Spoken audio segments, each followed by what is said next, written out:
O pior erro que um pai e uma mãe podem fazer na educação de seu filho é repreender ele quando ele faz uma coisa errada, trancando ele no quarto ou deixando ele isolado da presença da família. Acho que isso é uma das piores coisas que pode acontecer na mente para o desenvolvimento da criança, do pré-adolescente, do adolescente em formação. Até porque uma vida sem a presença dos outros é uma vida que tende sempre à libertinagem, né?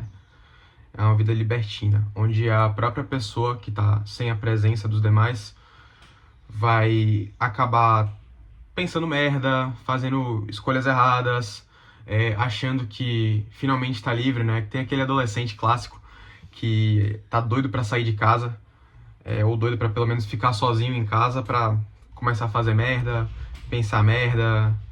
E, e morar sozinho é ruim por causa disso, né? Porque você não tem a presença de outras pessoas. Por mais que você, no meu caso, de vez em quando, eu tenho o meu cachorro aqui, né? Ele mora com meus pais em outra cidade, mas de vez em quando meu cachorro fica aqui comigo. Pelo menos o cachorro tá ali, olhando você, só que o cachorro ele não fala com você, né? O cachorro, quem dera, né? Se meu cachorro falasse. Ia, ia expor cada coisa. Mas o cachorro ele não julga, né? O cachorro ele não importa como você trate ele, a não ser que você maltrate, né? Mas não importa se você ignora ele um pouco, se você dá atenção o tempo todo, o cachorro sempre é um bicho que vai estar ali do seu lado, porque é você que no final das contas alimenta ele, né?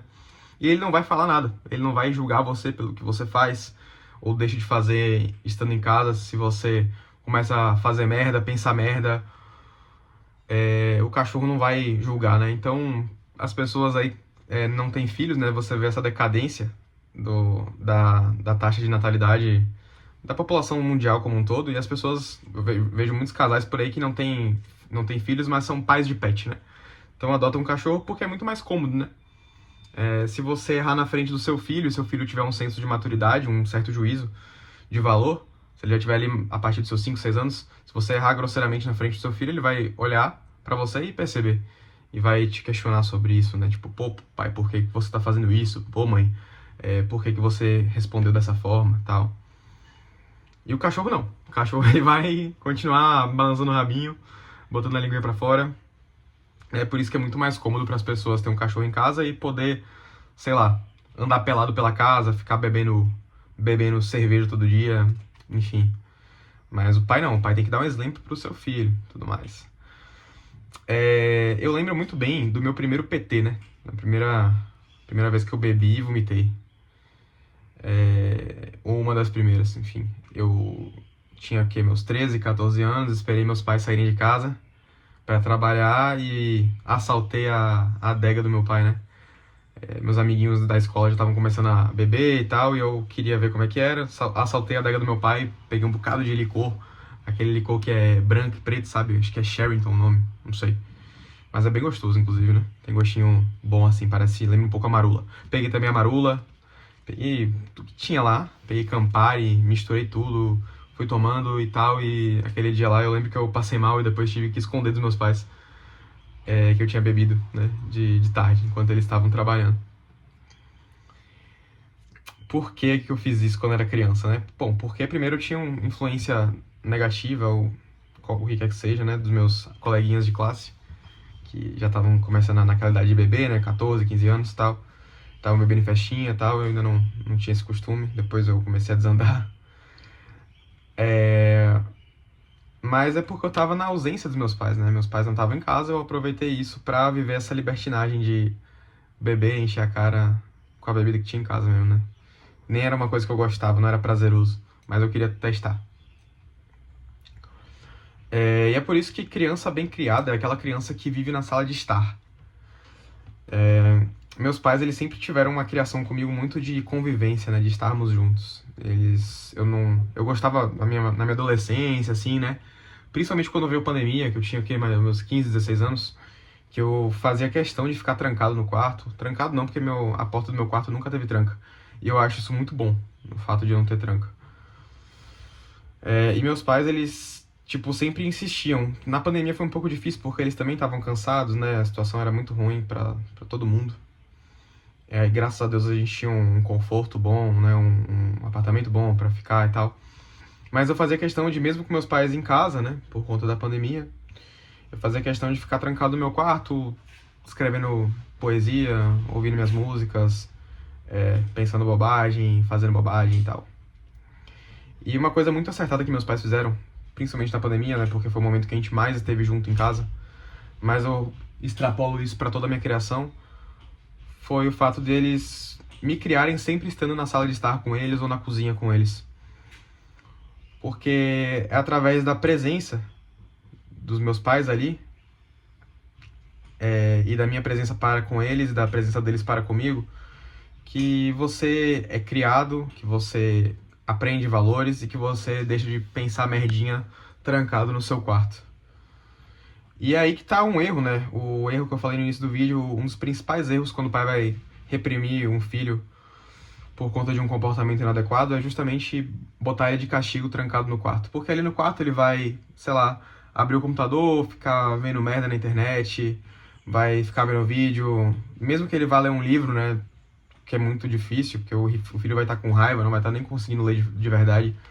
Mas ele vai pegar o celular, vai pegar o computador, ou se não tiver com o celular ou com o computador, porque muitos pais tiram o celular e o computador quando vão dar castigo pros filhos, ele vai pegar alguma coisa que tiver no quarto dele e vai ficar gastando tempo, ao invés de estar na presença dos pais, sendo reeducado, fazendo tarefas domésticas como lavar a louça, ajudar a cozinhar. Isso é uma coisa muito legal que meus pais sempre fizeram comigo e eu pretendo fazer com meus filhos também, quando eu estiver. Colocar meus filhos para lavar louça, colocar meus filhos para cozinhar junto comigo, né? Meu pai adorava me colocar para descascar ovo, descascar batata, para temperar carne, cortar carne. Minha mãe me colocava às vezes para varrer o chão da casa quando estava muito empoeirado, limpar as compras do mercado, né? Eu sempre limpava lá em casa. E eu acho que isso favoreceu muito minha criação, porque eu estava ali fazendo as tarefas domésticas, mas estava ali junto com eles. Então muitas vezes eu não sabia trocar uma lâmpada em casa, e meu pai sempre foi um cara muito... Sempre foi e ainda é um cara muito engenhoso, então ele sempre sabe resolver esses probleminhas de casa, né? Problema hidráulico, problema elétrico. E eu vejo muitos adultos hoje em dia disfuncionais que não sabem fazer isso, sabe? Não sabem nem arrumar a própria cama direito, não sabem dobrar uma roupa, não sabem passar uma roupa, não sabem costurar uma camisa, um botão de uma camisa. E meu pai sempre fez tudo isso, né? E sempre me ensinou a fazer tudo isso, porque ele sempre fazia questão de que eu estivesse na presença dele enquanto ele consertava as coisas. Eu lembro de uma vez que o vizinho de baixo reclamou que tava tendo vazamento no banheiro que eu usava, né? E tava tendo vazamento do banheiro dele embaixo. Minha mãe tava viajando pra um congresso, não sei. Minha mãe é dentista, né? Minha mãe Flaviane, um beijo. Beijo mãe, beijo pai, que assistem meus vídeos.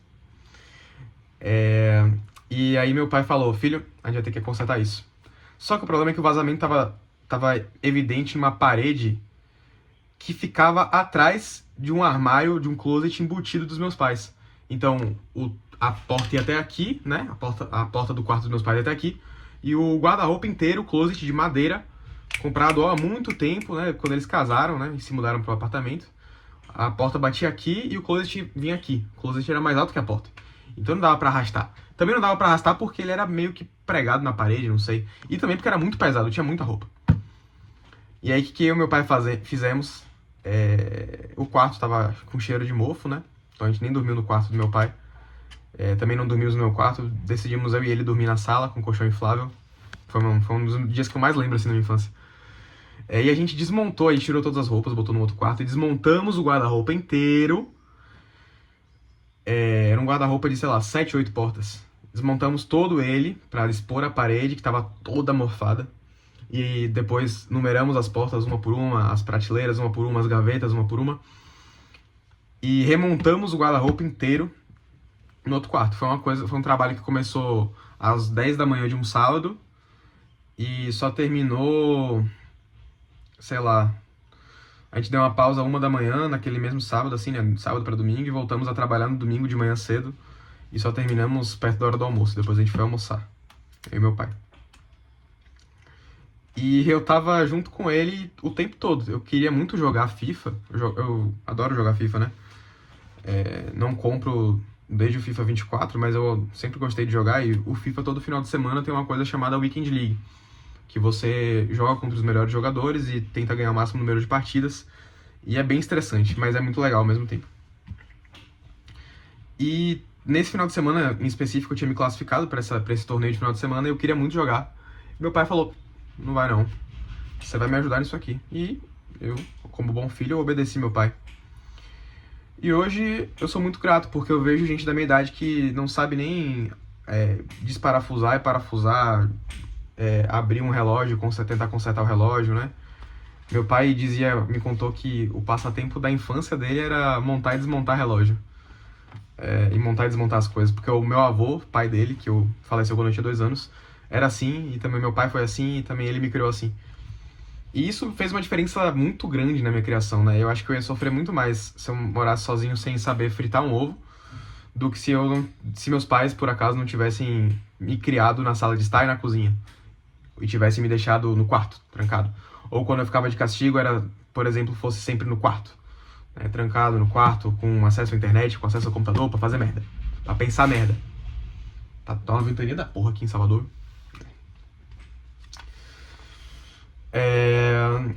E tudo isso que eu tô falando é pra falar de presença. Tem uma aula muito legal de professor Doutor Diego Reis. Ele foi das Forças Especiais. Ele é psicólogo, casado, católico. Tem 6 filhos agora, se eu não me engano. E ele tem uma aula de 1 hora e pouco sobre presença. Eu já mandei essa aula para algumas pessoas. Quem me indicou essa aula foi João Pedro, meu grande amigo aí, que me indicou essa aula de Dr. Diego Reis. E essa foi uma aula que mudou minha vida, porque o tratado maior da Igreja Católica é o Tratado da Graça, que fala sobre a graça. E Dr. Diego Reis, nesse podcast, ele gosta muito de buscar a etimologia da palavra, né? E ele foi ver que a palavra graça foi usada como... palavra graça, eu não vou lembrar agora, tá? Então eu não me preparei previamente para gravar esse vídeo. Mas a palavra graça, ela tem uma origem do latim que lembra... foi usado no Império Romano como presença, né? São palavras etimologicamente parecidas, segundo o Dr. Diego Reis. E aí que ele se deu conta que a graça está justamente na presença. Então, olha a graça que eu tinha ao meu pai abrir a porta do meu quarto, quando eu tava lá pensando merda, ficando depressivo lá no sul. E olha a graça que eu tinha quando ele falava, filho, eu vou trocar o registro daquela pia lá, não sei o que. Eu vou trocar uma lâmpada, vem comigo. Ou quando minha mãe abria o quarto e falava, filho, a gente vai cozinhar, fazer uma massa hoje. Vamos lá que seu pai tá te pedindo ajuda. Sai desse videogame, né? Inclusive videogame na minha casa nunca foi no quarto. Sempre na sala de estar, porque por mais que meus pais não pudessem controlar minha vontade insaciável de jogar um Fifinha, jogar um Call of Duty, pelo menos era na sala, que eu podia conversar com eles, responder de vez em quando. Quando a gente viajava de carro, nunca era com os 2 fones do ouvido, né? Nunca era com os 2 fones, era sempre com um lado só do fone para poder conversar com eles. Que a gente adorava pegar o carro e ir pro Uruguai, né? Que a gente fazia isso várias vezes, pelo menos uma vez por ano a gente ia pro Uruguai. E como contornar essa falta de presença, né, essa falta de graça, quando você mora sozinho, que é o meu caso, né? Em Salvador tive muita dificuldade nisso, né? Inclusive enfrentei muitas dificuldades psicológicas mesmo, né, morando sozinho pela primeira vez. Já que eu não tenho a presença de meus pais, a presença de pessoas que eu amava, né? Morei 1 ano com meus dinos e minhas primas. Já que eu não tenho essas presenças, e às vezes até nem meu cachorro tá aqui, eu tenho que me satisfazer com a presença maior de todas. Já que eu posso usar esse sinônimo, então com a graça maior de todas. E qual é a graça maior de todas se não está com Deus? Então, eu só fui começar a alinhar as minhas faculdades mentais, né? Depois de um período intenso de ansiedade, depressão, burnout, quando eu me voltei e busquei a graça de Deus. Então, busquei voltar a rezar todos os dias, que era um hábito bom que eu tinha desde a infância, porque meus pais me ensinaram assim, né? Fui criado em berço católico. E é um hábito que eu tinha perdido, morando sozinho, só pensando em faculdade, só pensando em estudo, só pensando em festa, reggae.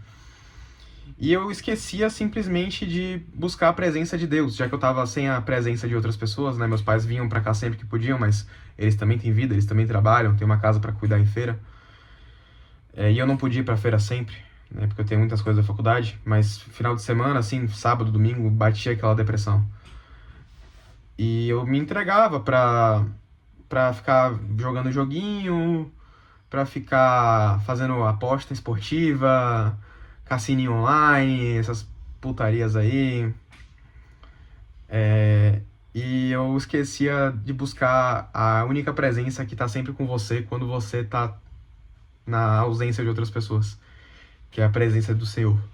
Então, que a gente possa sempre buscar essa presença, se não dos outros, né? Se eu não consigo obter a graça de estar com meu pai o tempo todo, de estar com minha mãe o tempo todo, de estar com meus avós o tempo todo, de estar com meus amigos o tempo todo, que era o que eu mais gostaria, que eu pelo menos busque a presença de Deus.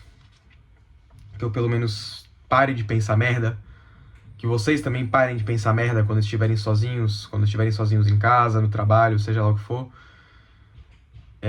e busquem a presença dele, porque essa é a presença mais sagrada que tem, é a graça, né?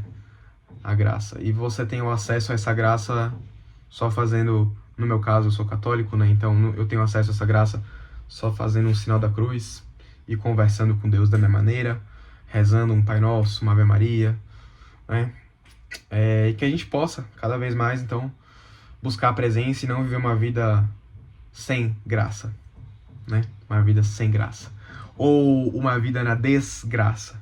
Que a gente possa viver uma vida, então, agraciada por Deus Pai, pelo Filho e pelo Espírito Santo. E que Deus abençoe você que está assistindo esse vídeo. Muito obrigado.